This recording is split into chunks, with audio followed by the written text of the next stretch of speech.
its own area. So they can come out, they can have a bit of a run round. And Mr. Gardner, you were mentioning about the outdoor provisions. Mainly we have some waiting areas at front. When the kids are dropped off in the morning, they'll be separated between the three areas. And also at each exit point and entry point into the building, we've removed the water fountains and installed hand sinks. We're having dispensers to dry your hands and also soap to wash your hands installed. That's going to be installed shortly. But at the water fountains on the outside of the building, we're going to replace with this type of system. Mr. Ray, thank you so much for joining us. Thank you for having me. Now let's talk about the canteen services and how food will be consumed and how food will be served.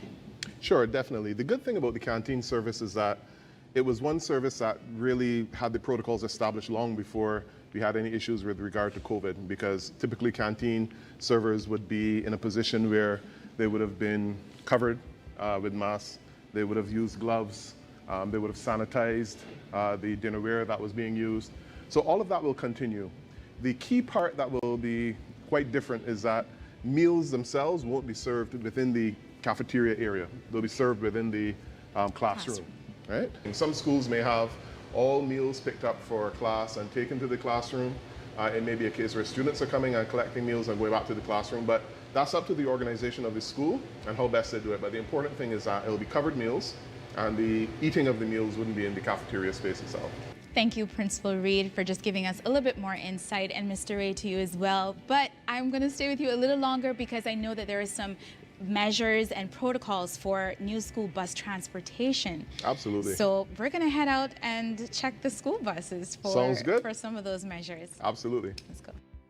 Mr. Ray, I feel like I'm going back to school. It just feels like that because we are here at Barnes Bus Transport Depot, where we're going to be talking about the school bus transportation protocols. I know this is really important. So what can you tell us with this? Sure. So ordinarily, in a normal environment, we would have had our school children just sitting on the bus and being transported as normal.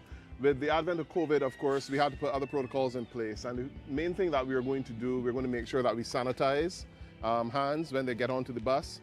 And the bus companies, they have their strategies of how they're going to start with social distancing. But the reality is that we can't maintain physical distancing within the bus. We would have way too many trips. It would take too long for kids to get to school. So we are allowed to have 2 per seat.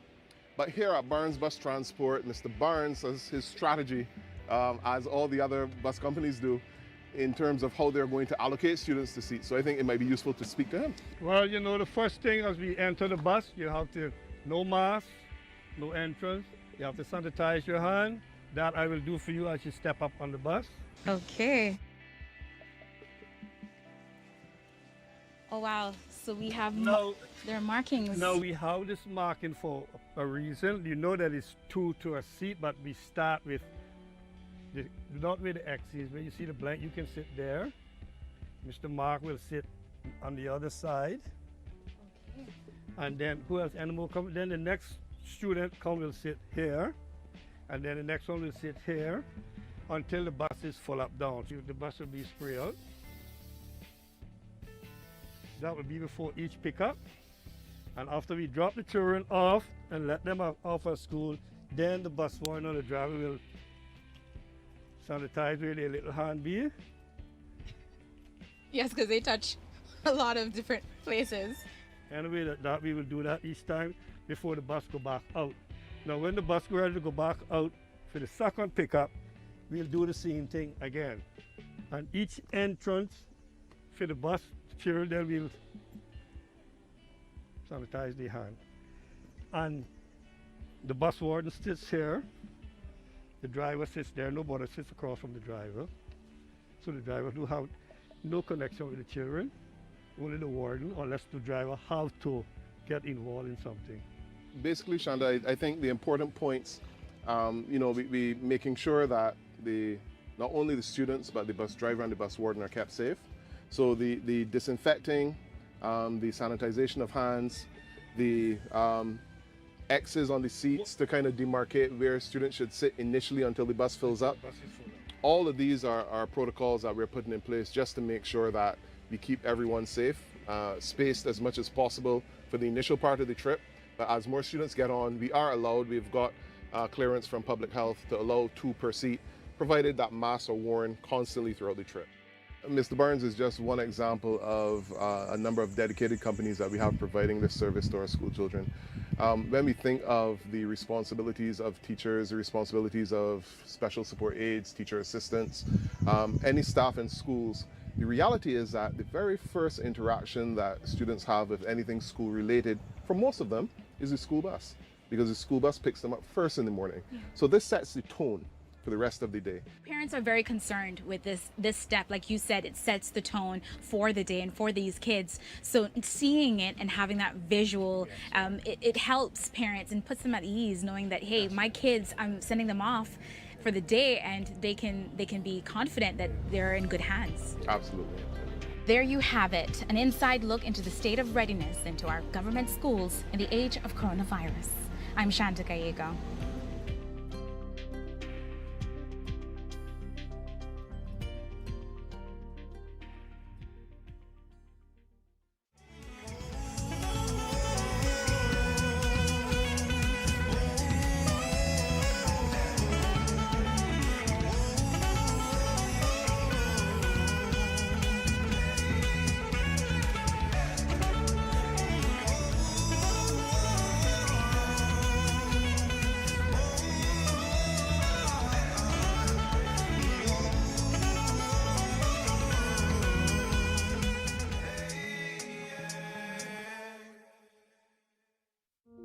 The COVID-19 pandemic is affecting everything from forest cover and marine pollution to the behavior of wildlife, but most of all, of people. Me, you. After Hurricane Ivan, Caymanians discovered we are vulnerable to calamities we thought only happened elsewhere. We were reminded then, as we are being reminded now, that we are resilient. We are powerful. We are community-minded, Cayman-kind. For the people of the Cayman Islands, moments of crisis also present opportunity. We are the narrators. You are the catalyst for change. You are responsible. This is not just our pandemic story, but it is the story of how 3 tiny islands came together to change course in uncharted waters toward greater national solidarity, functionality, and pride. Me. You.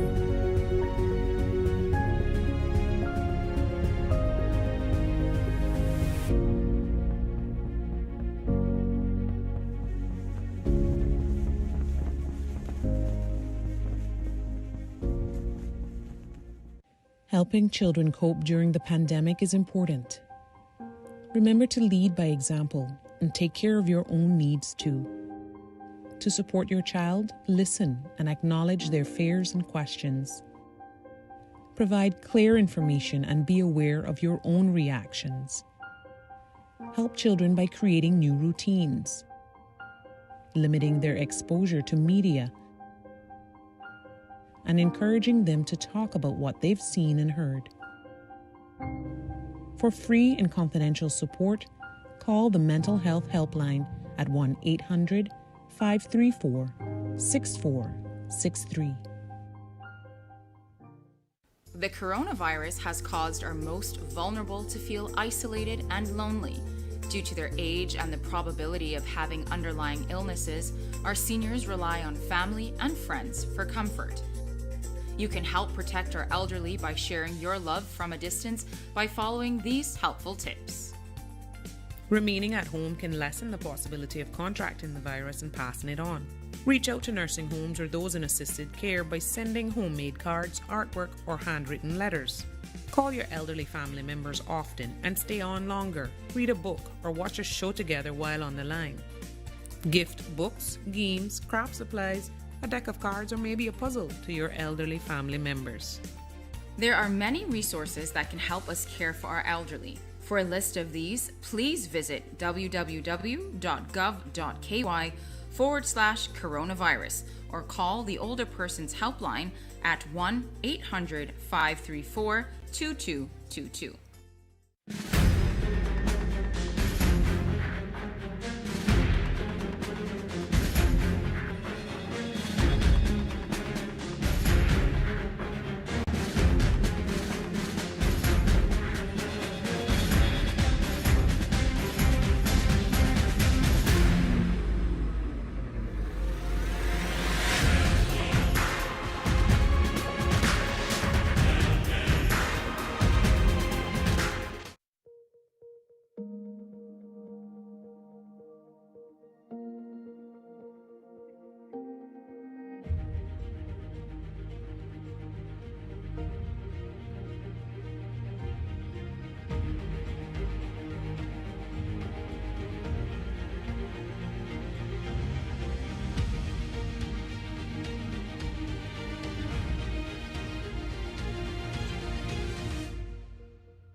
What does the return to school during the COVID-19 pandemic look like? I'm Shanda Gallego here at the Prospect Primary School with an inside look into their state of readiness in the age of the coronavirus. I'm going to be a little distant from you so that we can take our masks off. That's perfectly fine. As normally, if we're moving around the corridors, we would be insisting that you wear your masks, hence our no mask, no entry sign. But for this, and in order to be able to hear me, I'm going to take it off. And we'll keep a little bit of distance. Totally understand. Principal Reed, how important was it for you in the school to create a unique guidance document? I know the Minister of Education, Honourable Juliana O'Connor-Connolly, along with the Department of Education Services, they recently toured the various schools across the Cayman Islands, specifically here at Prospect, and they were able to see how exactly we're going to be positioned and situated for our kids.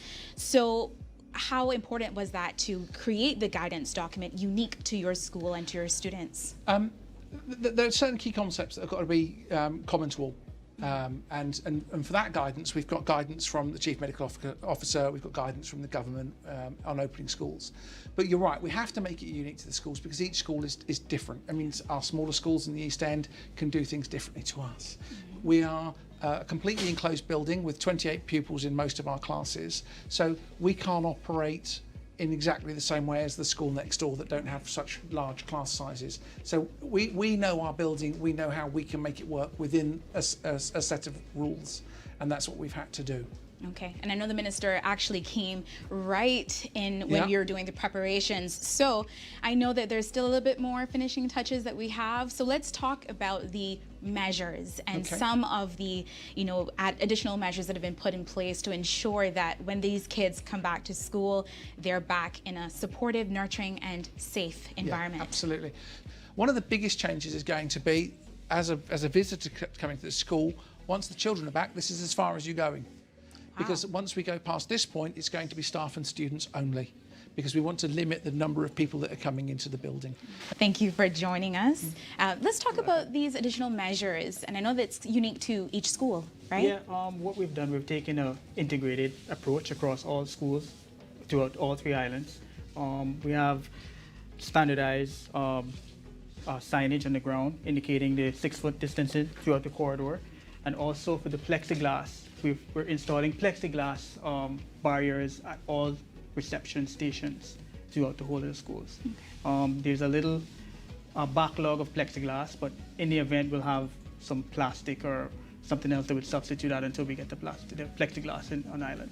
All right, now walk us through and how our kids would be able to navigate throughout the school with these additional measures. Now, we've spent the entire summer getting every inch of the building cleaned and sanitised, so the building's absolutely sparkly, and what we can't do is have an influx of a huge number of people coming in and potentially bringing the virus in with them. The rules as they come into school, everyone moving through the corridors, as you see, is masked up, and as they move through the school, the expectation is that masks are on and we keep 3 to 6 feet apart as we're moving through the school, and we make sure that we're not colliding classes and that sort of thing.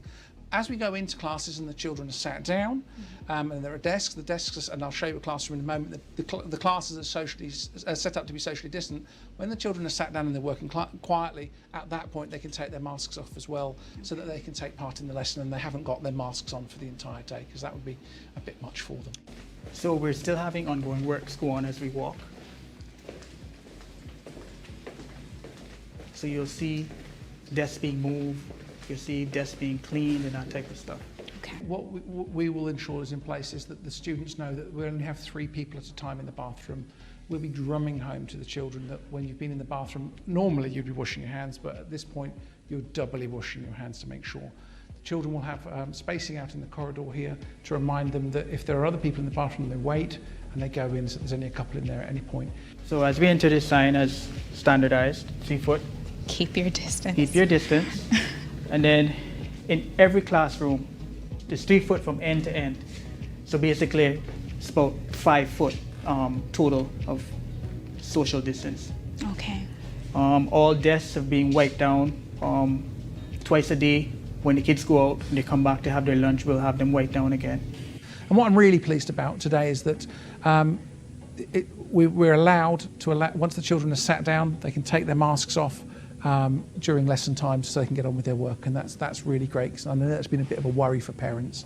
and it's really going to help the children as well, because our youngest one sitting there for 6 hours a day with a mask on is going to be an awful lot to ask. So it's going to really help. I mean, we do want to try and keep it as normal as we can for the children, but obviously moderated by keeping it safe at the same time. So we're going to divide up the playground so that each year group has its own, or each class has its own area. So they can come out, they can have a bit of a run round. And Mr. Gardner, you were mentioning about the outdoor provisions. Mainly we have some waiting areas at front. When the kids are dropped off in the morning, they'll be separated between the 3 areas. And also at each exit point and entry point into the building, we've removed the water fountains and installed hand sinks. We're having dispensers to dry your hands and also soap to wash your hands installed. That's going to be installed shortly. But at the water fountains on the outside of the building, we're going to replace with this type of system. Mr. Ray, thank you so much for joining us. Thank you for having me. Now let's talk about the canteen services and how food will be consumed and how food will be served. Sure, definitely. The good thing about the canteen service is that it was one service that really had the protocols established long before we had any issues with regard to COVID, because typically canteen servers would be in a position where they would have been covered with masks, they would have used gloves, they would have sanitized the dinnerware that was being used. So all of that will continue. The key part that will be quite different is that meals themselves won't be served within the cafeteria area. They'll be served within the classroom, right? And some schools may have all meals picked up for class and taken to the classroom. It may be a case where students are coming and collecting meals and going back to the classroom, but that's up to the organization of the school and how best they do it. But the important thing is that it'll be covered meals, and the eating of the meals wouldn't be in the cafeteria space itself. Thank you, Principal Reed, for just giving us a little bit more insight, and Mr. Ray, to you as well. But I'm going to stay with you a little longer because I know that there is some measures and protocols for new school bus transportation. Absolutely. So we're going to head out and check the school buses for some of those measures. Absolutely. Let's go. Mr. Ray, I feel like I'm going back to school. It just feels like that because we're here at Barnes Bus Transport Depot, where we're going to be talking about the school bus transportation protocols. I know this is really important. So what can you tell us with this? Sure. So ordinarily, in a normal environment, we would have had our school children just sitting on the bus and being transported as normal. With the advent of COVID, of course, we had to put other protocols in place. And the main thing that we are going to do, we're going to make sure that we sanitize hands when they get onto the bus. And the bus companies, they have their strategies of how they're going to start with social distancing. But the reality is that we can't maintain physical distancing within the bus. We would have way too many trips. It would take too long for kids to get to school. So we are allowed to have 2 per seat. But here at Barnes Bus Transport, Mr. Barnes has his strategy, as all the other bus companies do, in terms of how they're going to allocate students to seats. So I think it might be useful to speak to him. Well, you know, the first thing as we enter the bus, you have to, no mask, no entrance. You have to sanitize your hand. That I will do for you as you step up on the bus. Okay. Oh, wow. So we have their markings. Now we have this marking for a reason. You know that it's 2 to a seat, but we start with not with the X's. When you see the blank, you can sit there. Mr. Mark will sit on the other side. Okay. And then who else? Animal come. Then the next student will sit here, and then the next one will sit here until the bus is full up down. So the bus will be sprayed out. That will be before each pickup. And after we drop the children off and let them off at school, then the bus warden or the driver will sanitize with a little hand beer. Yes, because they touch a lot of different places. Anyway, that we will do that each time before the bus go back out. Now when the bus go ready to go back out for the second pickup, we'll do the same thing again. And each entrance for the bus, children will sanitize their hand. And the bus warden sits here, the driver sits there, nobody sits across from the driver. So the driver will have no connection with the children, only the warden, unless the driver have to get involved in something. Basically, Shanda, I think the important points we making sure that not only the students but the bus driver and the bus warden are kept safe. So the disinfecting, the sanitization of hands, the X's on the seats to kind of demarcate where students should sit initially until the bus fills up. All of these are protocols that we're putting in place just to make sure that we keep everyone safe, spaced as much as possible for the initial part of the trip. But as more students get on, we've got clearance from public health to allow 2 per seat, provided that masks are worn constantly throughout the trip. Mr. Barnes is just one example of a number of dedicated companies that we have providing this service to our school children. When we think of the responsibilities of teachers, the responsibilities of special support aides, teacher assistants, any staff in schools, the reality is that the very first interaction that students have with anything school related, for most of them, is the school bus, because the school bus picks them up first in the morning. So this sets the tone for the rest of the day. Parents are very concerned with this step. Like you said, it sets the tone for the day and for these kids. So seeing it and having that visual, it helps parents and puts them at ease, knowing that, hey, my kids, I'm sending them off for the day and they can be confident that they're in good hands. Absolutely. There you have it, an inside look into the state of readiness into our government schools in the age of coronavirus. I'm Shanta Gallego.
Welcome to today's coronavirus press briefing. I'm Caroline James in for Donna Bush.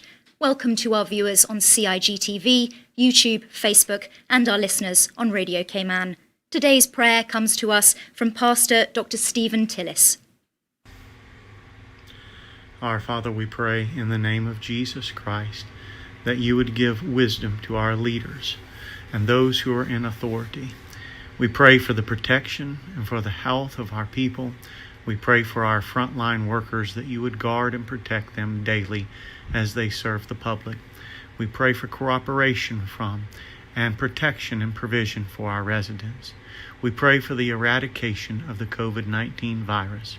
Father, we pray for protection from God above during this hurricane season. Most of all, we pray that the Lord Jesus Christ would be magnified in all of our lives, that those who are without him would turn in repentance and faith to Christ, and that those who know him best would serve him all the days of their life. We pray these things in the name of the Father, and the Son, and the Spirit, for your glory. Amen. A warm welcome to our panel this afternoon, His Excellency the Governor, the Honourable Premier, the Honourable Minister for Finance, and the Honourable Minister for Health. Joining us in the room as well, we have the Chief Medical Officer and the Director of the Programme Management Office. We also welcome members of the media back today in person. Welcome to them. So we'll invite Dr. Lee to deliver his update first of all.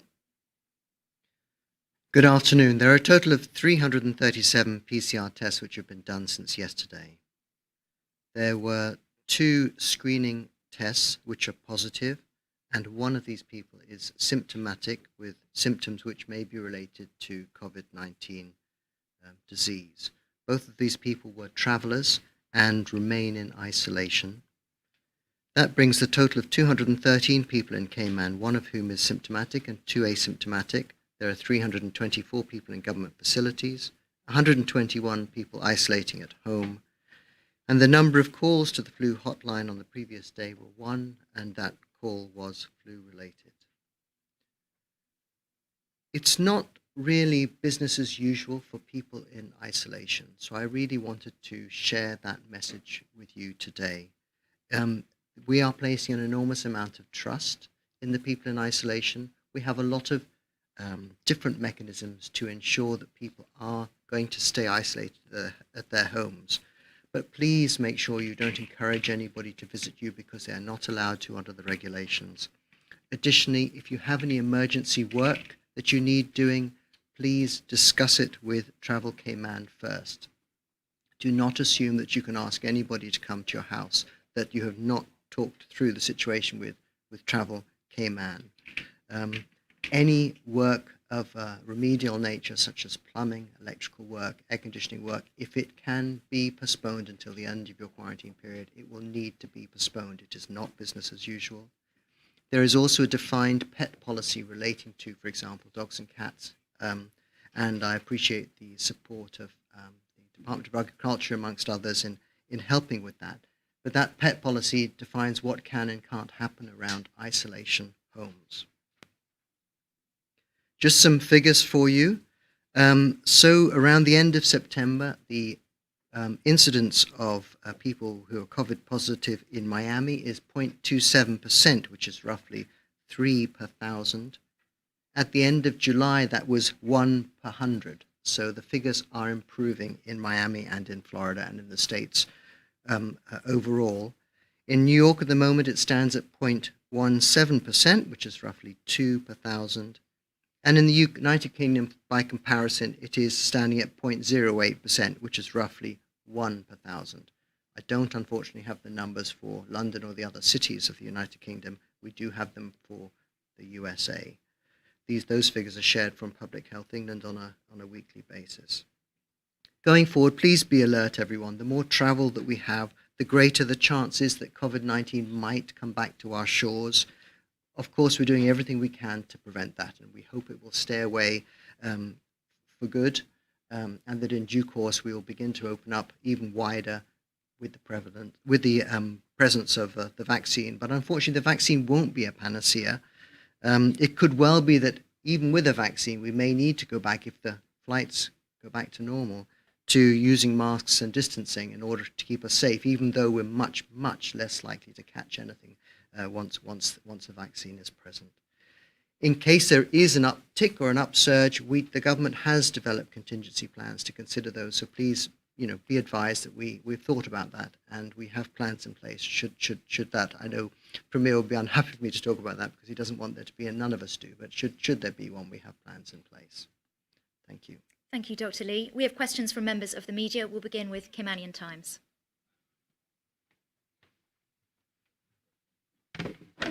And good afternoon, Dr. Lee, and thank you for your report. I have two brief questions for you.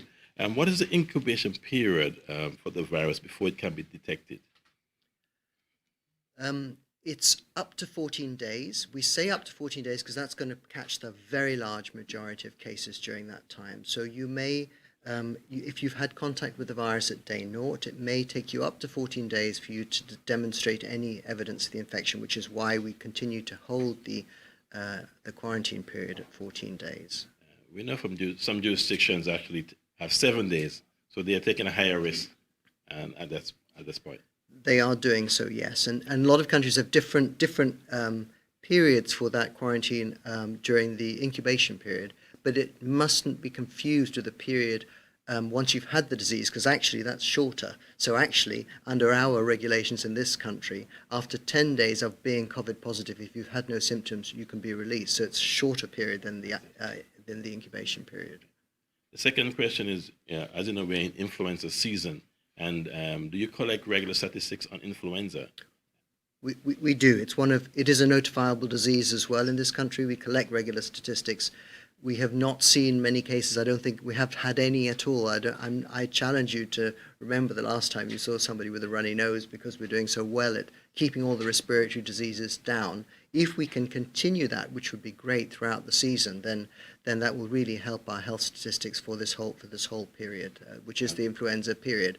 But with the reopening of the borders, there's always the potential that it will come in again. My other question was, how does it compare with the COVID cases? Influenza normally has a lot more cases because we don't take such active steps to suppress it. At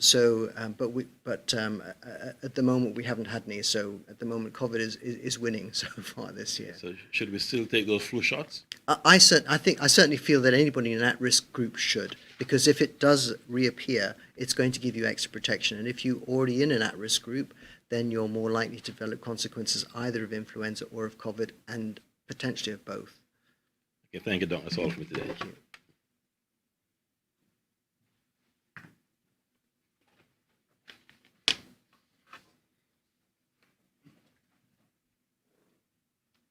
Hey, good afternoon. Kevin Morales, K-Man Compass. Dr. Lee, can you talk a little bit about rapid antigen testing, and if you believe that at some point that might be something that's useful?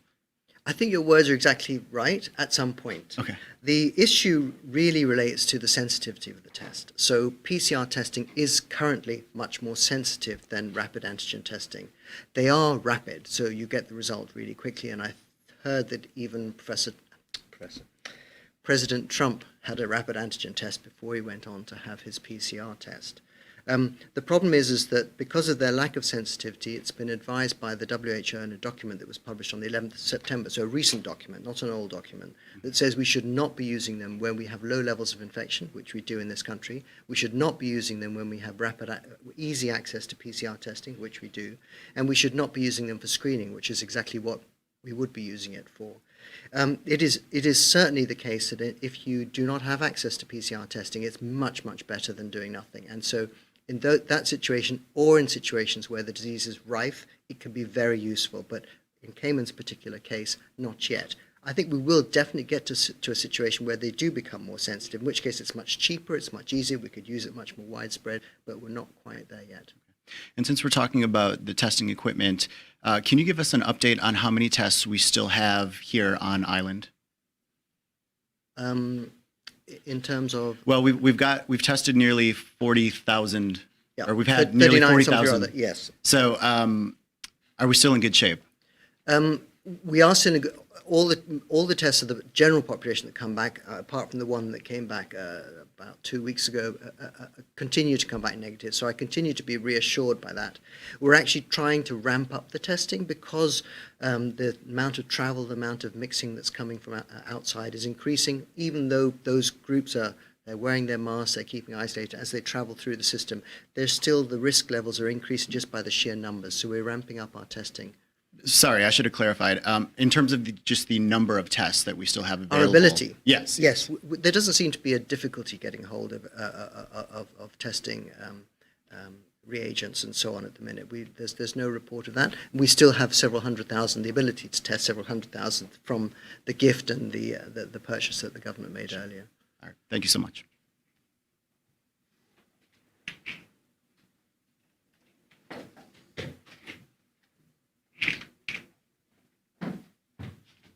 Thank you.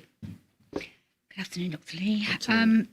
The two people that tested positive, were they arrivals on yesterday's BA flight, or were they travellers that were already in quarantine? So it was more than just BA yesterday, but all of the people, the results came in yesterday evening to me, were negative on the flights that arrived yesterday. The two people that were positive, one was what I term an exit test at the end of the period of quarantine from the old style of quarantine where you had a test at the end of your 14-day quarantine. And the other one was actually somebody who was who required the services, health services, and had a test as a result of that health service check and proved to be positive and has very mild symptoms, which we may or may not be attributable to COVID, but at the moment we are attributing it to COVID as we have reasonable suspicion that they are.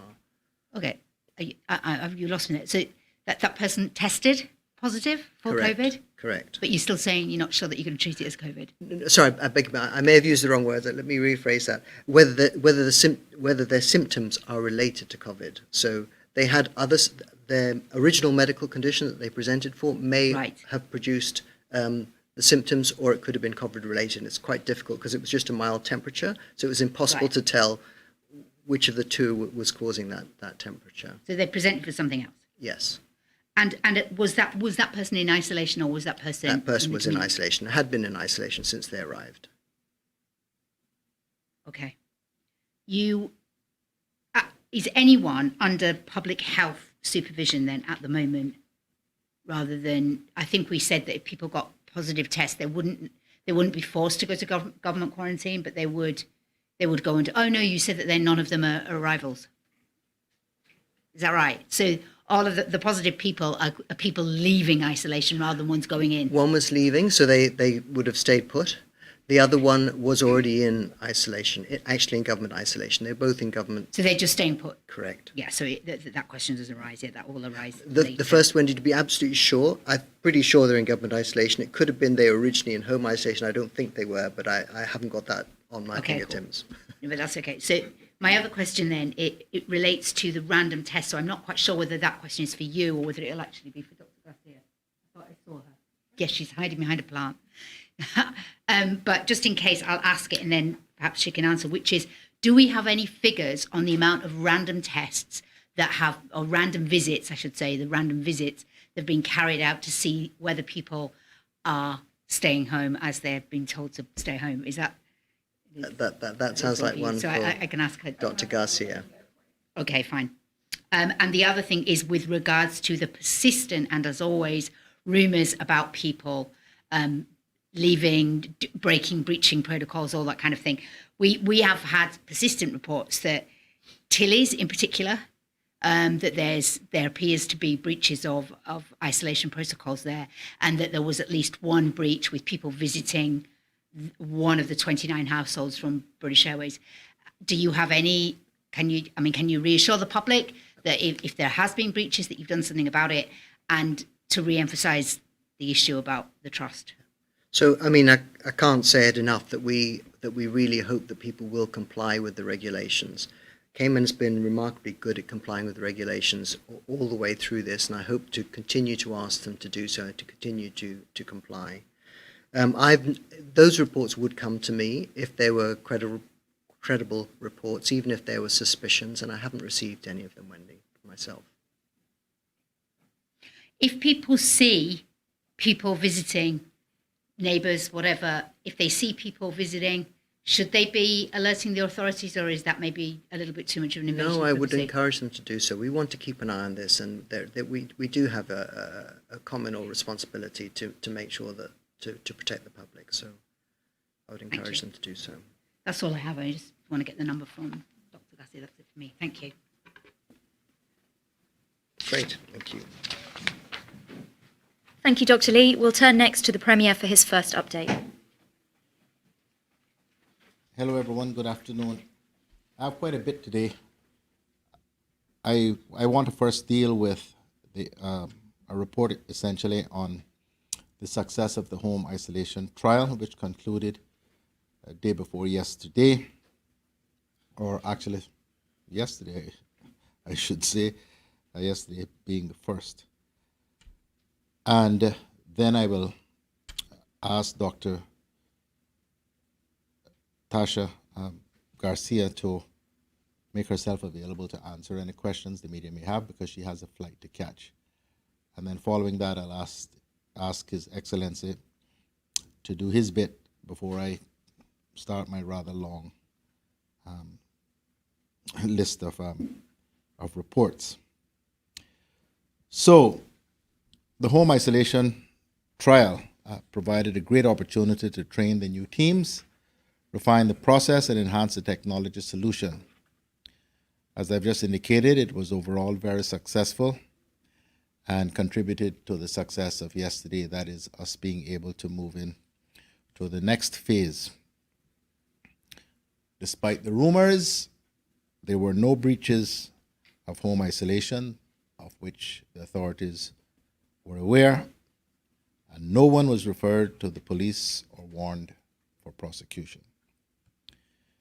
The 29 persons in home isolation received their day 15 COVID-19 test this morning, and the results are expected by the end of the day.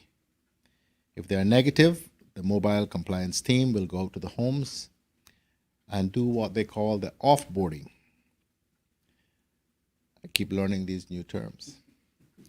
As we deliver the pilot over the course of this month, the teams will refine, enhance, and complete the development of the program. 110 persons arrived yesterday from 6 flights, the Cayman Airways flight, the British Airways flight, and 4 private charters. And they went into a quarantine at the residence program to 72 different homes. The remaining travelers went into a quarantine facility. All travelers, those going home and those going to the quarantine facility, had a COVID-19 test at the airport. Those that went home were taken there via authorized transport with all of the appropriate protocols in place. They are being monitored by the monitoring and compliance team. I'll just also, before I ask Dr. Garcia to come report on the changes to the COVID regulations, which are expected to come into effect later tonight and will expire on the 30th of November. These will increase the maximum number of persons permitted in public meetings to 500. There will be absolutely no exemptions to exceed this number for activities that fall under the definition of public gathering. This includes persons at public gatherings at hotels, restaurants, nightclubs, and other such businesses.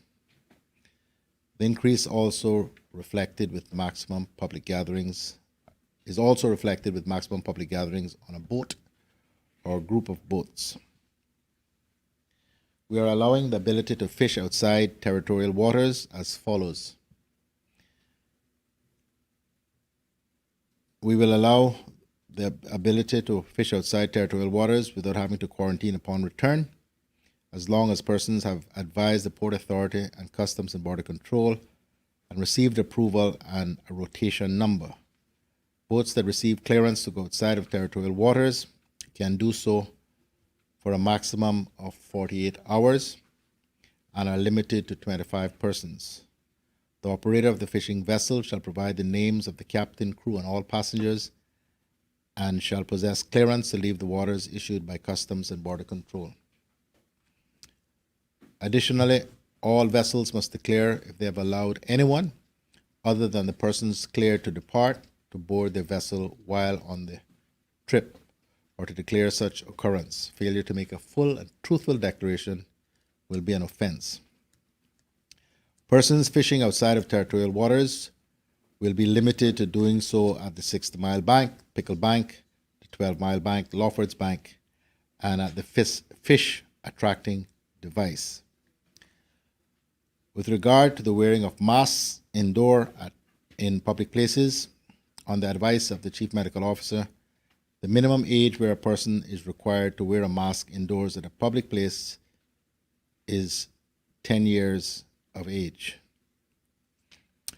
For the avoidance of doubt, I would add that the requirement for any person, regardless of age, to wear a mask when visiting a healthcare facility, a residential home care facility, a prison or place of detention, an airport, or such other public place as may be specified by notice by the medical officer of health remains in place. That provision, or those persons may be refused entry. So I'll pause there and open for questions, the answers to which I hope Dr. Garcia can assist me with giving. Thank you, Premier. We'll start with Cayman News Service.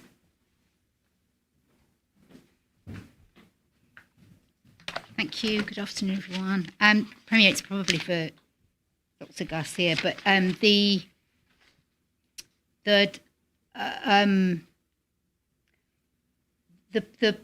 protocol. Sorry, can I just check something? Apologize.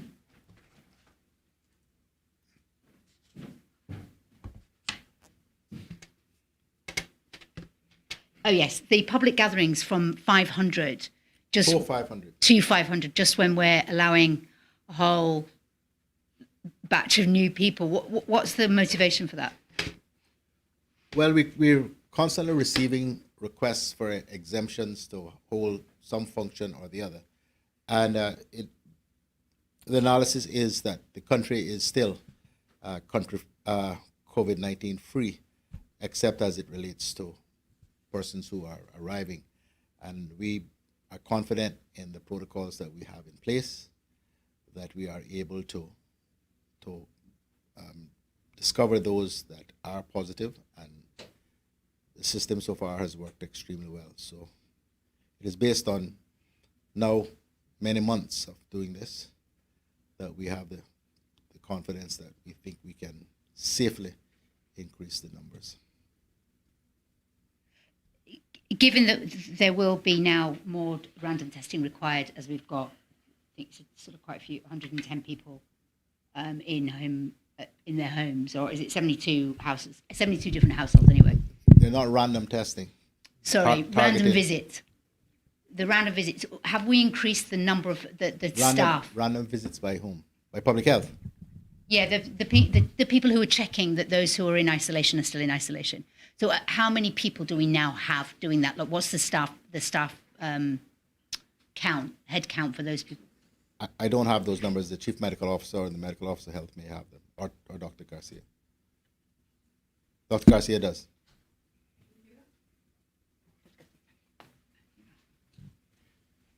Thank you. And I do have some information for you on the questions you were asking earlier as well.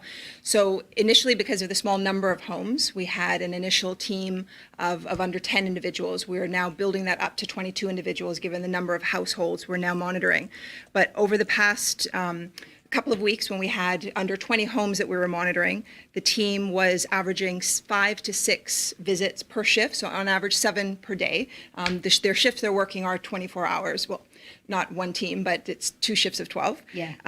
And over the past 14 days, there have been 95 house visits that have taken place. In addition to the home visits, the team at the monitoring center is also making calls. So every household gets a call about at least every other day. They're getting a phone call to check in. So the team now, we're building it up to 22 for the homes that we have, and continuously looking at the resources to determine that that's enough to ensure that we've got sufficient frequency of visits, spot checks, as well as phone calls. Okay. Okay, that's all I have. Thank you very much. I appreciate that. Thank you, Dr. Tasha. Premier, any other questions from the media related to that topic? Kevin? Good afternoon. Somewhat related, I suppose. So we're going through this trial period, Mr. Premier, where we have a 2-week quarantine. Some of the feedback that we're getting from prospective travelers is that that's just a bit too long for them. Would government consider, going back to maybe a 5-day quarantine period? And if so, under what circumstances might that happen? Well, I'm not sure what you mean by going back. We've never had a 5-day. Sorry, that was a month or two ago when we originally started talking about reopening the borders with the bio button. We were talking about a 5-day quarantine period. So you're right, though. So would government consider going to a 5-day quarantine period at some point? And I guess what circumstances would have to exist for that to be considered? Well, the answer is that the science still tells us that the minimum incubation period is 14 days. Safe period of incubation. Anything shorter than that, you're significantly increasing the risk that you're letting someone into the community who may develop or who may be carrying the virus and later develop the disease. So yes, we are certainly trying everything we can to figure out a safe way to reduce that. But the science is still firmly 14 days is the minimum. But we are looking at every possible thing that is available because we understand the challenges involved in that. But I think everyone needs to understand this. The economy is doing reasonably well, even without the vast number of tourists that we have. If we go back into lockdown, the development and construction and all of the other things that are driving the local economy are going to be terribly affected. You can't have men on a construction site working next to each other safely. So a lot of that activity, business activity that's going on now, is going to have to shut down. So we understand the pressures to open, and we really want tourists here as much as anyone else, but we can't risk what is really a going concern right now, unreasonably. And the science is still telling us that we are not, the world is not there in terms of being able to shorten that incubation period, that isolation period. Just following up on that, has Cabinet discussed, what criteria or would there have to be a certain set of circumstances that would occur for Cayman to go back into lockdown? I know none of us like to talk about that possibility, but, has it been discussed that, if this criteria is met, we would have to consider going back into lockdown?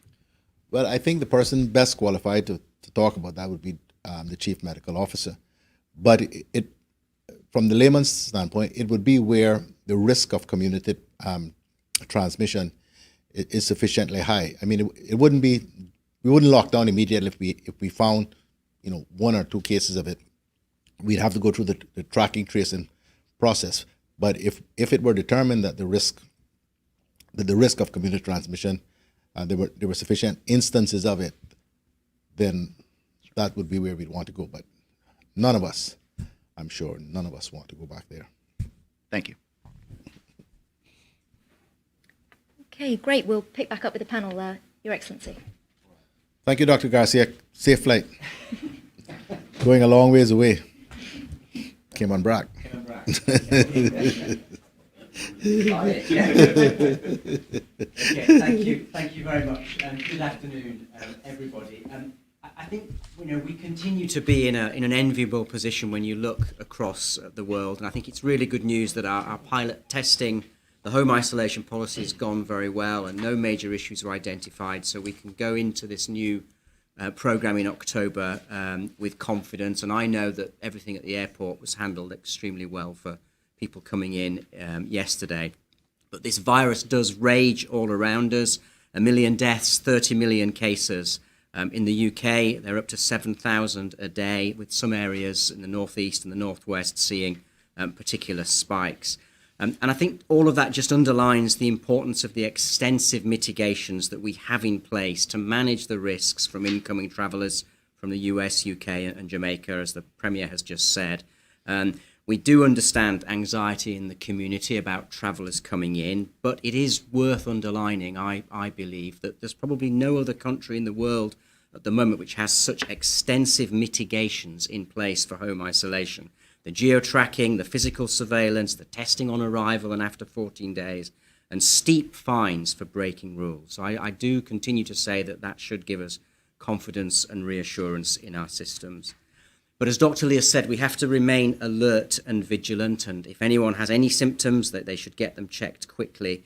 And we should remember as well that although we've lifted most restrictions, social distancing and hand washing is still encouraged if you're in a vulnerable group or visiting one. But we only have to look at a country like New Zealand to recognise how we cannot be complacent. Cases popped up in New Zealand after a very long time.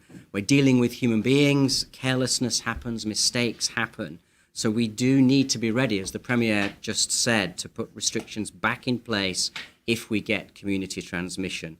And a lot of contingency work has gone on to prepare for that, as Dr. Lee and the Premier have said.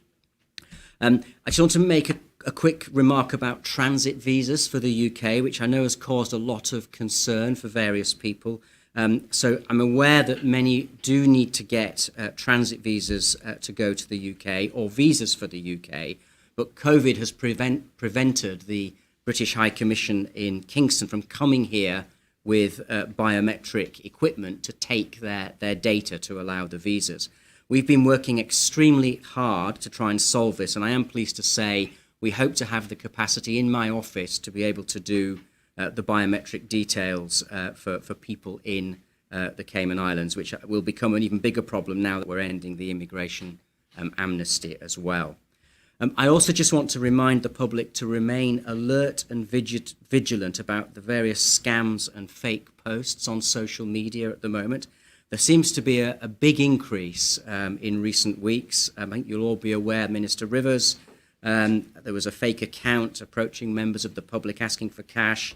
There are fake social media accounts of government ministers. I got a message from WhatsApp saying I'd won $1 million. If something seems too good to be true, that's because it is too good to be true. So do please be aware that unscrupulous people are seeking to use this COVID crisis to extract money from you. And please be cautious and check with someone in authority if you are in any doubt. And a reminder as well that it is a crime to produce and share disinformation in our islands. And just a brief word on vaccines. I just want to underline that the UK remains in the forefront internationally in both helping ensure we have vaccines for all countries across the world, but also in developing vaccines. And there was a lot of activity in New York this week at the virtual UN General Assembly on this. And the UK is one of the biggest donors to the production of vaccines across the world. For us in Cayman, and I've said before, the UK has agreed to provide vaccines to the overseas territories from its supplies. We also have through PAHO, which is the WHO for the Americas, it's a COVAX scheme, and they have undertaken to provide vaccines for 20% of our population under that scheme. So it's important that we diversify our supply when vaccines are available. And one of the most promising remains the Oxford University vaccine, which is at an advanced stage. And AstraZeneca, who will produce that, have undertaken to supply 100 million doses for the UK, and we will be part of that as an overseas territory. And finally, I just want to say that yesterday was International Day of Older Persons, and one of the incredibly powerful impressions I've formed after 2 years in Cayman is the enormous respect we have for the elderly on these islands. And this has created the success that is Cayman today, from those seafaring routes to a financial services centre, which is one of the best in the world, to a high-end tourism product, one of the safest and most peaceful places in the world, and one of the best places to live and work. So let's all of us thank our elderly people for their unique contribution to that. Thank you. Thank you. Premier. Thank you, Caroline. I resume. I want to say a few words about the Global Citizen Concierge Program. This program is a Ministry of District Administration, Tourism and Transport initiative, strategically designed for the Cayman Islands to welcome high net worth individuals who are global professionals and give them the flexibility to work in Cayman remotely due to current world events. When I say work in Cayman, I mean work in Cayman in furtherance of their overseas business, not to do with local business. I think there's some confusion in people's minds about that. They're not coming here to set up business or businesses in competition with local business people. They are coming here to work remotely in furtherance of their overseas business. The program is aimed at eligible professionals and families that can fully support themselves independently while on island, who are willing to quarantine as prescribed by the current regulations, and who intend to enjoy a longer stay in the Cayman Islands than normally you would expect for visitors. The structure does not allow the individual to earn citizenship, but rather it allows them to experience the Cayman kind lifestyle found only in these beautiful Cayman Islands. The Global Citizen Concierge Program is led by the Ministry and Department of Tourism in conjunction with all relevant government departments. The program is in the final stages of government approval, and we hope to be able to make an announcement soon once the program details have been finalized. I also wish to give a report about the deadline for phase 2 of the grant program for businesses, which is being run by the Cayman Islands Center for Business Development. The Cayman Islands Center for Business Development announces that the deadline for entrepreneurs and business owners to apply for support under phase 2 of the grant program being offered by government to micro and small businesses is Friday, October 9th, which is next week Friday. Under this phase, that is phase 2, support packages for micro and small businesses will be provided to cover wages, digital enablement, commercial rent assistance, business process innovation grants, and customized business continuity plans. Micro businesses will be able to access packages not exceeding $10,000, while small businesses may access packages up to $20,000. The general eligibility requirements include applicants must have an up-to-date trade and business license and other relevant license and permits. They must meet the definition of small or micro business as per the trade and business licensing law, and they must be compliant with all relevant industry regulations and must have been operational for at least 12 months as at February this year. They must be at least 60% Caymanian owned, and the business must be a going concern. The Business Development Center reserves the right to request additional documents as may be required. Phase 2 of the grant program for micro and small businesses will support at least 300 micro and small businesses that have a viable market but need help retooling and innovating to meet the needs of the post-COVID-19 business environment. Applications for the grant program should be submitted online at www.cpiministry.gov.ky. Persons needing assistance may come in person to the CICBD location at Baytown Plaza off West Bay Road. Call 244-8009 or email cicbd@gov.ky. For those who may not be familiar with that name, Baytown Plaza, it's the old Merrin's building, or perhaps the new Merrin's building, as it was called back in the day. I think people will be interested to know how much money has actually been withdrawn from the private pension accounts. So I'll provide the following details. The total number of applications received in May was 34,086, June 6,027, July 3,199. The total number of applications approved in May was 25,596, June 5,268, July 2,851. Total applications rejected in May 8,490, June 759, July 348.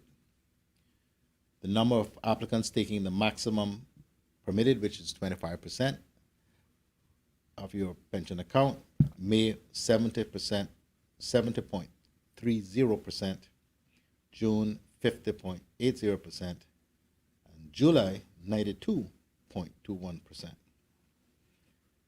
The total paid out to members in May was $309,885,025. June, $57,130,690, and July, $33,229,693. Total number of applications processed in 45 days or less were 88.39% in May, 98.20% in June, and 91.20% in July. And the total number of applications processed in 46 days or more in May, 11.61%, June 1.8%, and July 8.8%. So if you do the arithmetic, that's more than $400 million that has been injected into or potentially injected into the economy since July, which I am certain is playing a big part in the way the economy is performing. But it's going to run out. So let's not any of us get too carried away and believe that this time next year if there isn't a vaccine, that the economy is likely to be as robust as currently is the case. Again, the old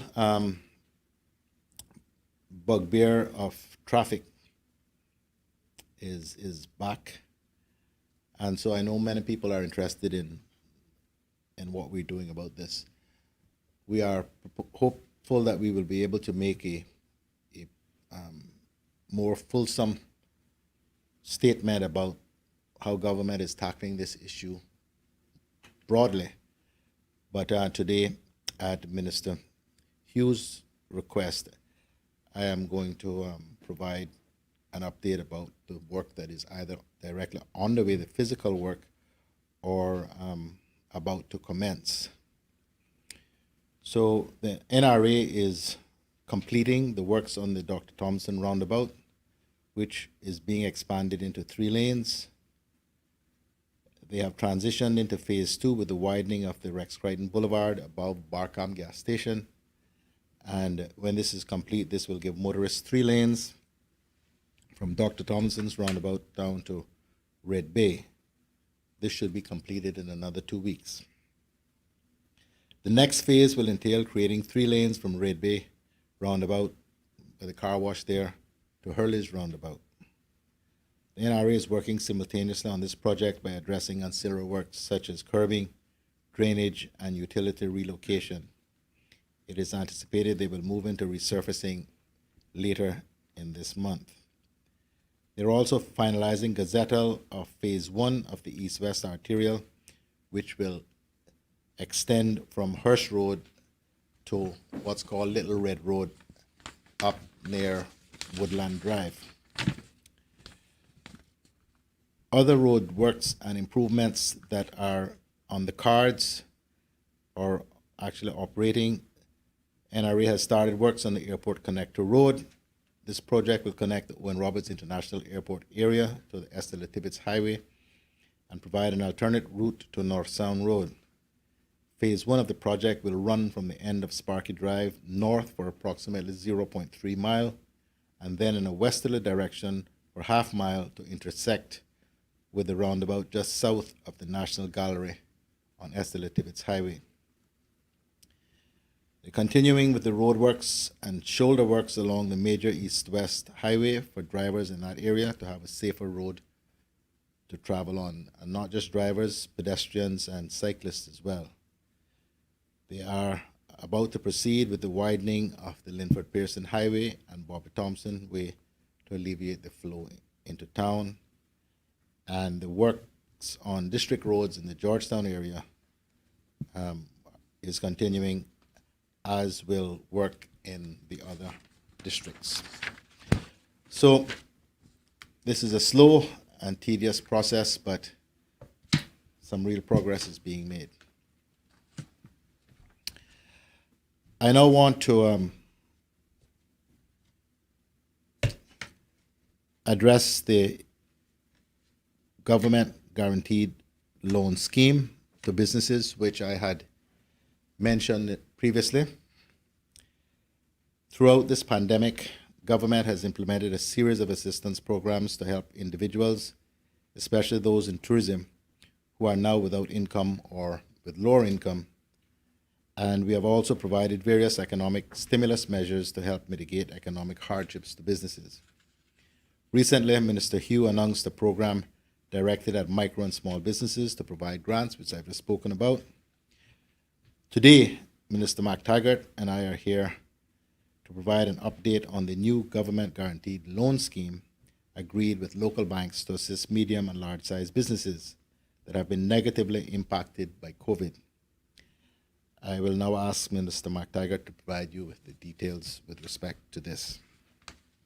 Thank you very much, Premier, for your introductory remarks, and a very good afternoon to the viewing and the listening public. I'm very pleased this afternoon to inform you that the Government of the Cayman Islands and a number of local financial institutions have agreed in principle a government-guaranteed loan scheme to assist medium and large-sized businesses with meeting their operating, capital, and refinancing debt needs. Under the scheme, 5 financial institutions have agreed to consider applications for loans from eligible medium and large-sized businesses up to a maximum total of $200 million, whereby each medium and large-sized business can borrow up to $750,000 and $3 million, respectively. The government will guarantee 50%, or a total not to exceed $100 million of the loans. The 5 financial institutions that are collaborating with government to provide the scheme are Butterfield Bank, Cayman Limited, Cayman National Bank Limited, First Caribbean International Bank, Cayman Limited, RBC Royal Bank, Cayman Limited, and Scotiabank and Trust, Cayman Limited. Looking next at the terms and conditions of the loan scheme. In order to be eligible for a loan under the scheme, businesses must be at least 60% Caymanian owned, be a Cayman registered company, Caymanian sole proprietorship or partnership on March 22nd, 2020, have 13 or more employees as at the 22nd of March 2020, be in good credit standing with their bank and satisfy all credit approval and other requirements of the participating financial institutions. A medium-sized business is defined as a business employing from 13 to 50 employees or has gross revenues up to of $750,000 to $5 million, and a large business is defined as a business employing over 50 employees or has gross revenues in excess of $5 million. The interest rate under the program will be variable at the prevailing CI dollar or US dollar prime rate plus up to 1.5%. Currently, the CI dollar and US dollar prime rate is 3.25%.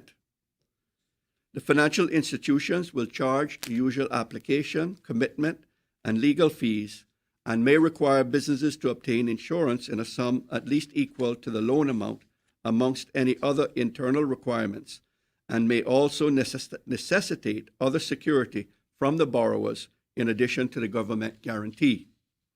There will be a 12-month repayment moratorium period where businesses will only pay interest during the first 12 months of the period.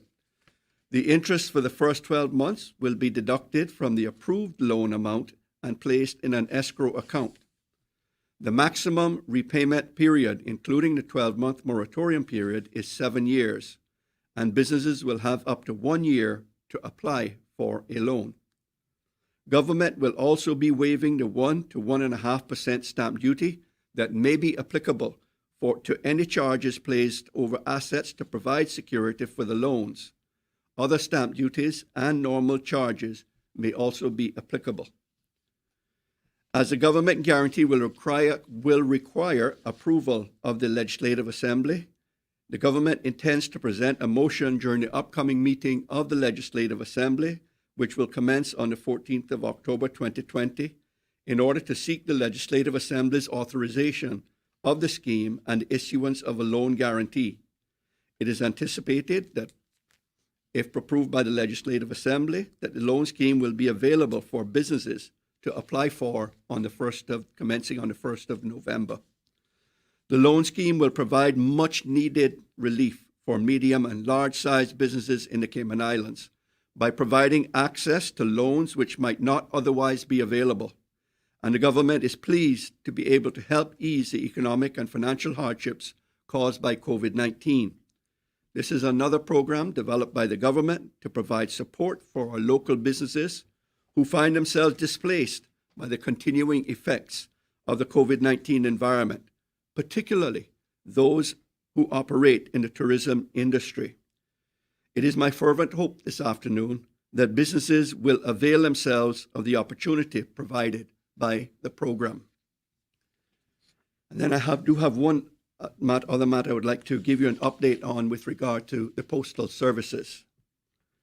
You remember 2 weeks ago when I was here, I announced that the U.S. Postal Services and Cayman Airways recently finalized a contract to transport U.S. mail into the Cayman Islands. Today I want to update you on what has transpired since then.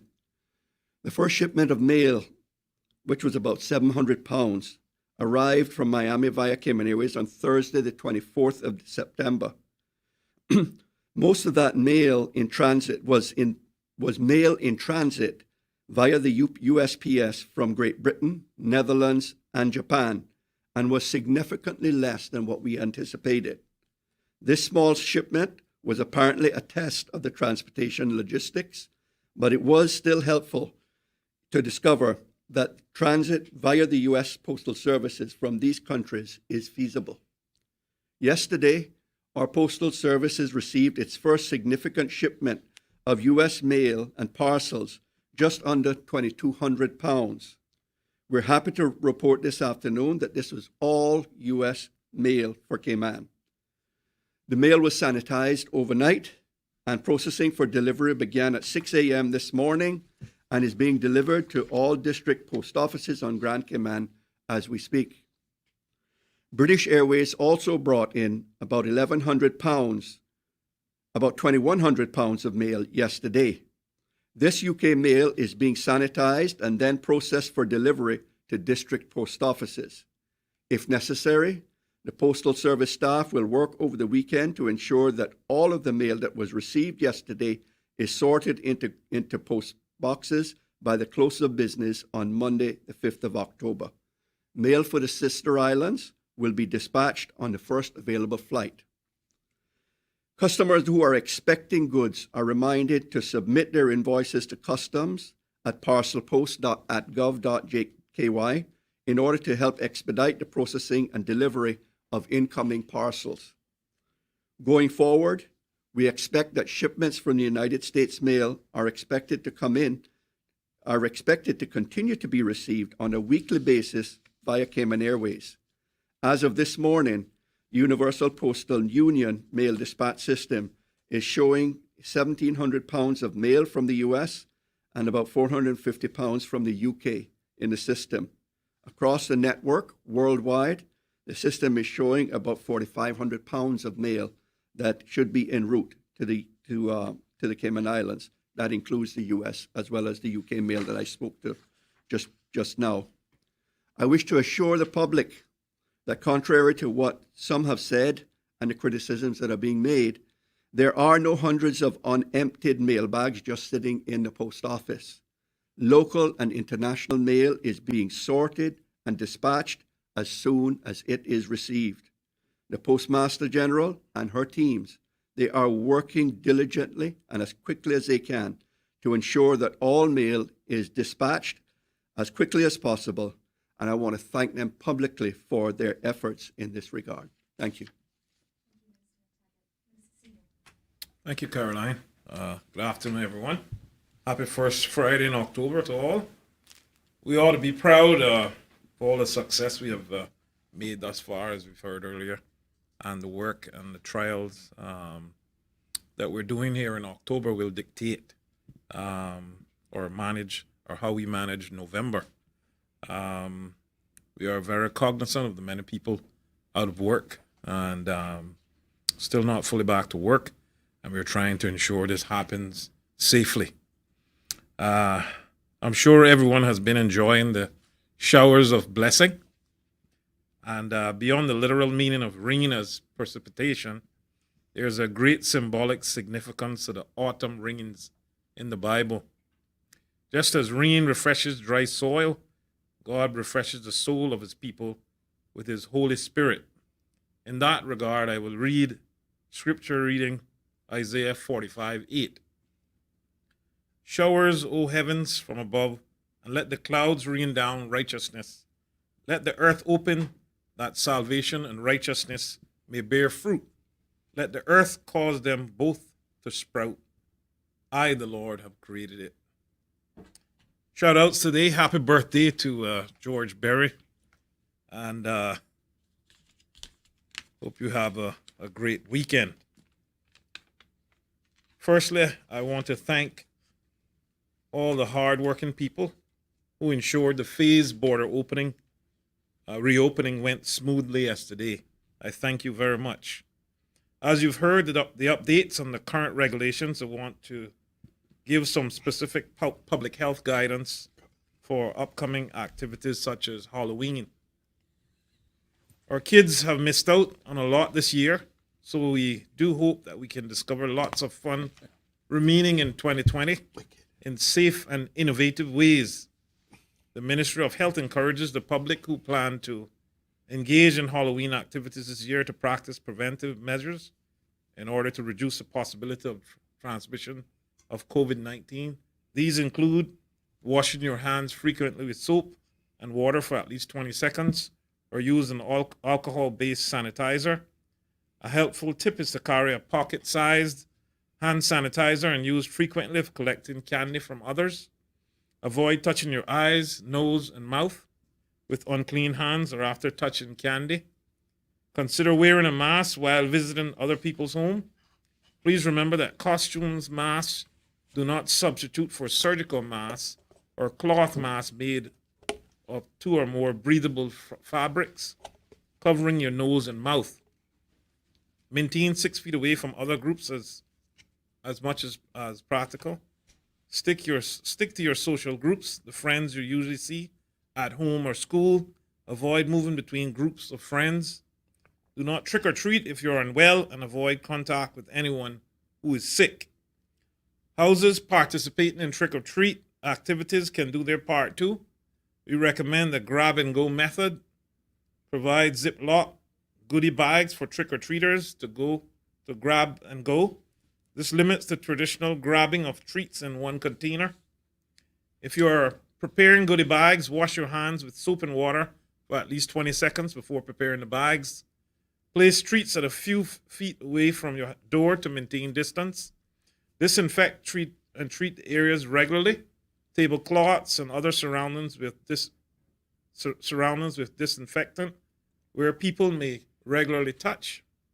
Provide hand sanitizer nearby for trick-or-treaters to use. These recommendations are meant to remind us to continue to be vigilant in the fight against COVID-19, to not become complacent, and to supplement and not replace requirements under the prevention, control, and suppression of COVID-19. Partial lifting of restrictions number 4, regulations 2020. If you are planning to host a Halloween party or participate in trick-or-treating, we encourage you to regularly check for government updates on COVID-19 cases to determine whether you need to change your plans. You can find this safety guidance at www.explore.ky/COVID-19-Halloween. On that note, I would like to encourage frontline workers to continue regular testing and to encourage others who may find themselves in crowded places frequently, whether it be going out to enjoy the nightlife or hosting large parties, to also get tested. In these cases, you may find yourselves in close contact with many others whom you do not know. We should consider getting tested during these times somewhat of a civic duty that helps each and every one of us protect our community and those we love dearest. It will also give peace of mind to those of us who are back to spending time with the elderly and vulnerable in our lives. The HSA allows the public to register for free testing. To book an appointment, you can visit www.hsa.ky/appointment. Let's keep working together to keep Cayman safe. I thank you and God bless. Seymour, I'm sure we have some questions from the media. We'll go with Caymanian Times first of all. Good afternoon, gentlemen, and thank you for your positive presentations. I'm sure a lot of people are smiling. I have 2 questions for the Premier and 1 for the Minister of Finance. Mr. Finance, I'll go with you first. I do believe that many of the medium-sized to large businesses are bringing a sigh of relief with the good news. One question it relates to employment. Are there any restrictions or are there any connections with the employment of Caymanians with the granting of those facilities? None specifically. The requirement is just the absolute numbers of employees, and they have to be majority Caymanian-owned businesses. Thank you. I'll move to the Premier now. Premier, 2 questions for you, sir. What will November look like? Are we going to open up the borders to invite tourists to come in? even if they quarantine you for 14 days? No, we are still debating what November will look like. And the second question. Speculation simply causes alarm, so that's why I don't try not to engage in it. Okay. All right. Yeah, just trying to get a feel for what it will look like. Many airlines are trying to put on new flights and so on, but I understand. I pay attention to what happens in Cuba many times. And in the recent weeks, we've been thinking about what would happen if we see migration or people trying to leave the island to come to the Cayman Islands. And Monday, we had 2 migrants in boats. In a boat that arrived at Cayman Brac. Can you say what happened to those 2 migrants? Honestly, I don't have that information. I'm sure I can get it before the conference is over, but I would presume they're being dealt with in the usual ways, along with assistance from. Oh, Dr. Lee seems to.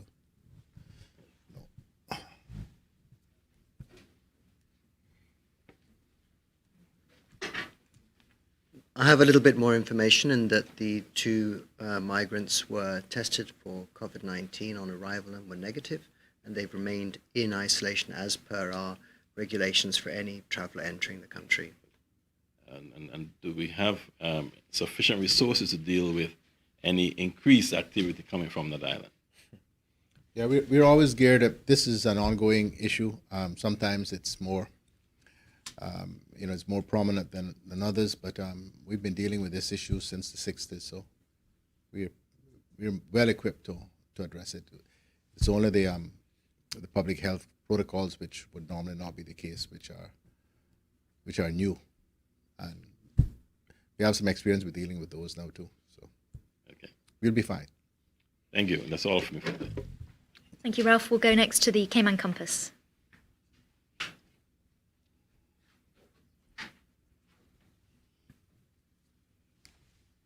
Thank you, Caroline. Minister McTaggart, I just want to clarify, when you say government guaranteed, that's referring to an amount that a business might default, then government would step in and assist with that amount? Or can you explain what that means exactly? Yeah, but what that means is that just for, by way of example, if a business borrows $100,000 from the bank, the business is still obligated to pay the $100,000 back. But if they do default, government will reimburse the banks for the 50% that remains uncollected by the bank for the loan. Sure. All right, thank you very much. This one is a little bit more of a hypothetical or theoretical question. Maybe we've been talking in our newsroom about, as the Premier had alluded to before, the economy right now isn't noticeably struggling. Restaurants are open, people are out, doing their thing. We've been talking about, though, the fact that soon the people won't have access to their pensions like they had previously. Also, if you had gotten some time off from paying your mortgage or your energy bill or something like that, you're going to have to start paying those bills again. Do you see a scenario where over the next few months, the other shoe might drop, for instance, where maybe some of the harsh economic realities might surface or become a little bit more clear than they have? I think that the risks are there, Kevin, with regard to that. However, I just speaking to some of the bankers just yesterday and last evening, and they're telling me now that the mortgage forbearance is behind them, they are not seeing any defaults at this point in time. So it seems, right now, it just seems that, things are very stable but that could change, just depending on what happens with COVID and where we do end up. Thank you. Thank you. Cayman News Service.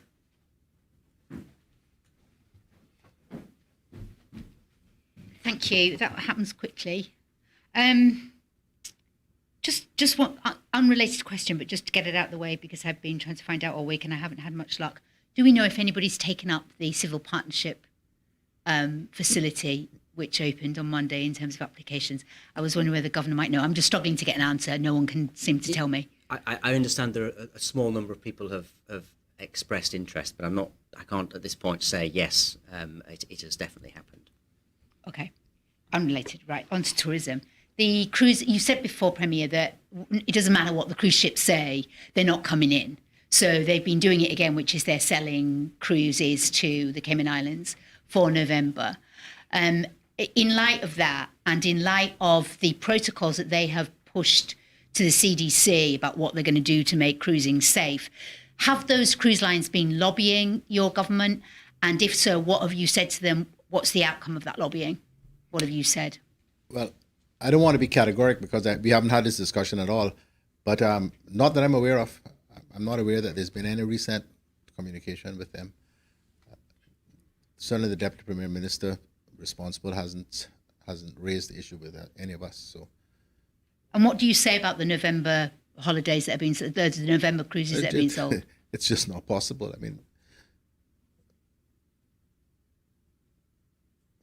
Okay, the other one, medical tourism. This is probably a question for both the Premier and the Health Minister, I'm not sure. We're hearing that there's another plan afoot for another hospital that would be a medical tourism. We know it's a local businessman. He won't go on the record about it yet, but he did say to me that he has approached government about this potential.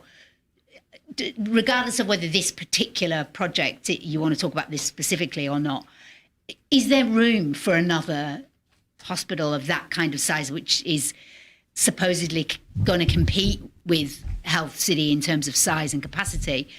Is there really any room, given that Health City has never been able to completely fulfill its beds based purely on medical tourism? Well, I think there's a great deal of room for more hospitals which are aimed at essentially providing service to overseas patients, although they do.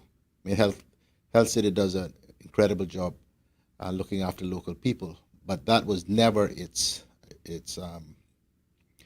key focus. The government's policy is to continue to develop Cayman as a center of excellence for the provision of medical care.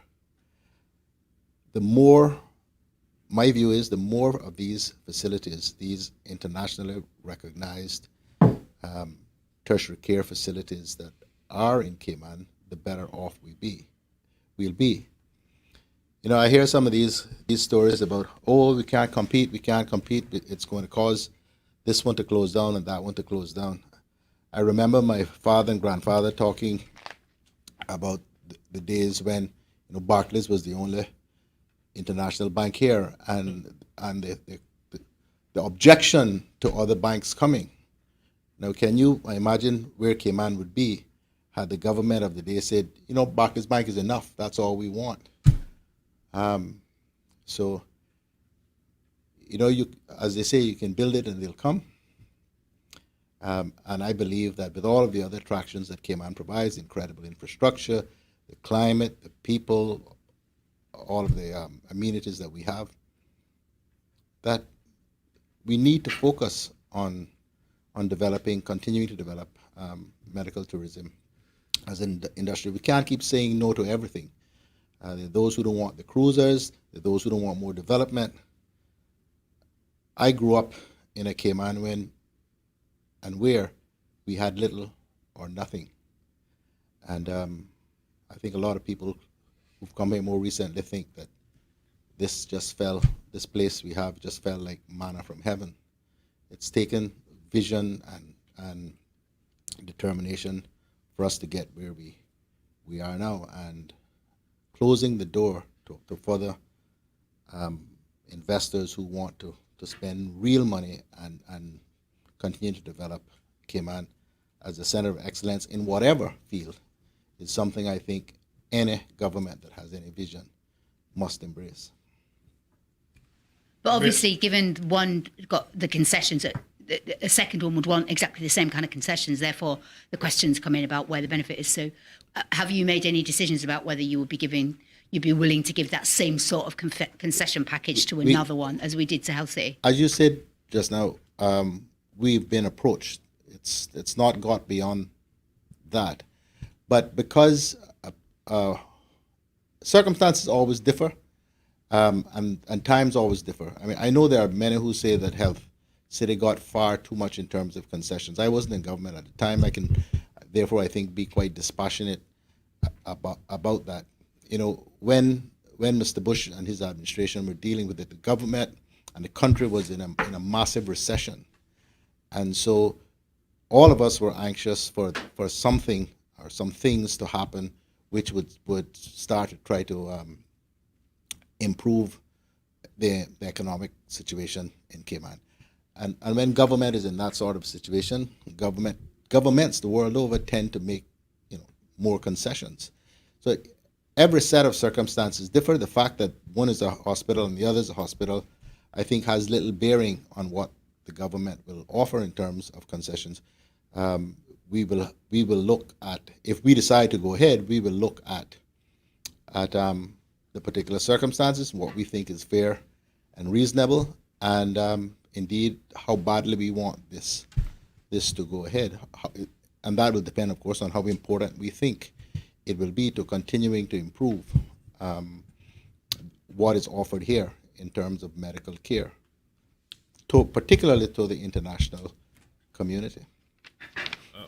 Okay. I think the Minister of Health wants to say something. Thank you, Premier. I just want to add to this. Obviously, as Minister of Health, I've seen this. The presentation as came. I think the presentation was supposed to be a private presentation and nothing for public mention until all the government considerations had happened.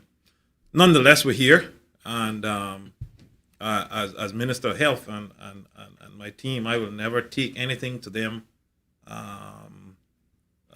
that we would never consider anything that is the same model of any hospital that is here. It had to be, they need to prove that it would be different offerings, and also need to set out their model showing that they would have their medical tourism coming into Cayman. At least 70% of their business would have to be incoming medical tourism. That would have to be a part of their model.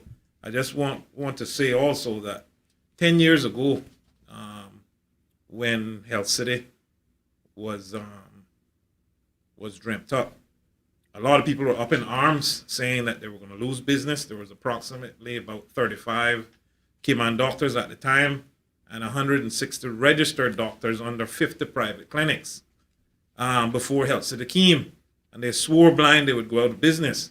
Today, if we fast forward, there are over 60 Cayman doctors now, and 330 registered doctors, and almost 100 private clinics. Business has grown. As Premier said, we need to have faith and remember that about history in terms of the financial industry didn't stop at Barclays Bank, and the tourism industry didn't stop at Seaview Hotel. So I just wanted to add that. Thank you. Thank you, Minister. Actually, just one more for you as well before I've got more on concessions for Minister McTaggart. And also, sorry, Wendy, no one will ever get the same concession that any other institution had got before under this government. I mean, I say that I'm only the Minister of Health. I'm 1/12, but that's what I would put forward. You wouldn't approve. I wouldn't take forward. Just talking about health cover, I've forgotten what the name of it is. The program that you were running to help people out. We've had a few people still saying that they're struggling to access it. So, can you give us an update on that? Yes, I'm afraid we're still working on a solution and of addressing this. It's still something that the government commits to, and obviously it's an unplanned thing. You need to find funding, and we're working very hard to find I think within a week or so. One of the struggles we had is the person that was leading this up had to run overseas on medical emergency, and came back yesterday. So we were communicating, although you have Zoom and everything else now, but it's not the same as you recognized. But hopefully within the next week or so, we should have an announcement to make on that. Thank you. Minister McTaggart, following on from what the Premier said, because he was talking about concessions are often given in difficult times, we've given concessions to all sorts of developments over the years. Right now, certainly in focus and under the spotlight is the Finn Grand Cayman development on South Sound. That has proved quite difficult to get information about what concessions were given to that development. Is your ministry willing to lift the lid on that one without an FOI request to get some kind of clarity on what was actually given?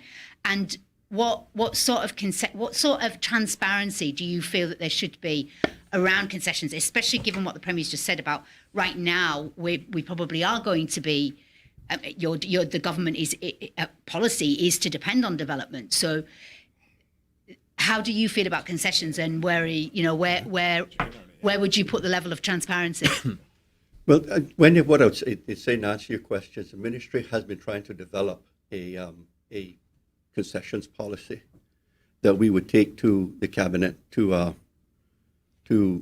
seek the approval on as to what sort of things we should and be considering in terms of giving concessions to developers.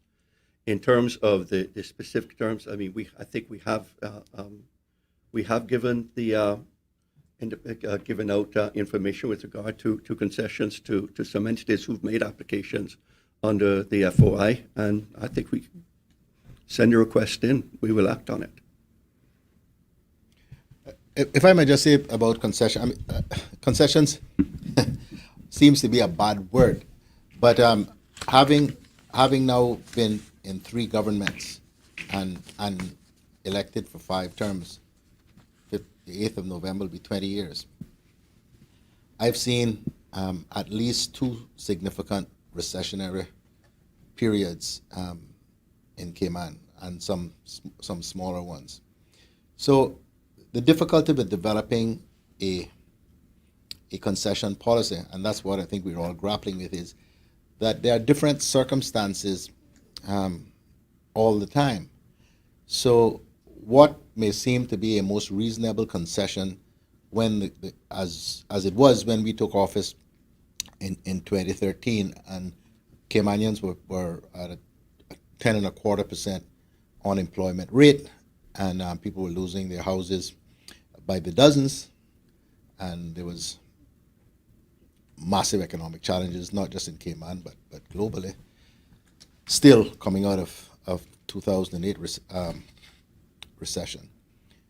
What might have seemed, or what would have seemed reasonable concessions then, would not necessarily be reasonable concessions before COVID-19 struck, because the last thing we needed then really was, to encourage great development, except in particular niche areas that we wanted to see a particular kind of development or a particular area being developed. Yeah. So you have to look at these things in context. I mean, the Finn concessions were granted in 2015, 5 years ago. So I think that has to be borne in mind when you look at them through the lens of a development industry that is, flying along. You say, why are you giving any concessions? But these things take a long time to be worked through, as Finn shows. I mean, 5 years later, the project is still not finished. So I just wanted to provide that sort of perspective. Okay, thank you very much. Appreciate that. Thanks. Done. Any closing thoughts from members of the panel? No, just to say, to take the opportunity to say my, or to give my thanks to the older persons in this community for their immense and continuing contribution to Cayman's continued development, and what is becoming increasingly important to remind us of where we came from and a bit about our history. I'm looking forward to the opportunity to attend, thankfully, because we have this in COVID-19 free environment we're operating in, to be able to spend some time at some of the events that are being hosted for the elderly. And I want to continue to thank everyone for their support of the government measures ongoing measures with respect to managing the COVID-19 crisis. Everywhere I go, people are generally hugely complimentary and supportive of the measures the government has and is taking. So again, thanks to everyone. Have a safe weekend. Thank you very much for joining us this afternoon. A reminder, you can check out gov.ky/coronavirus for all the latest verified information. It's also on our social media channels. We'll see you again next time. Goodbye.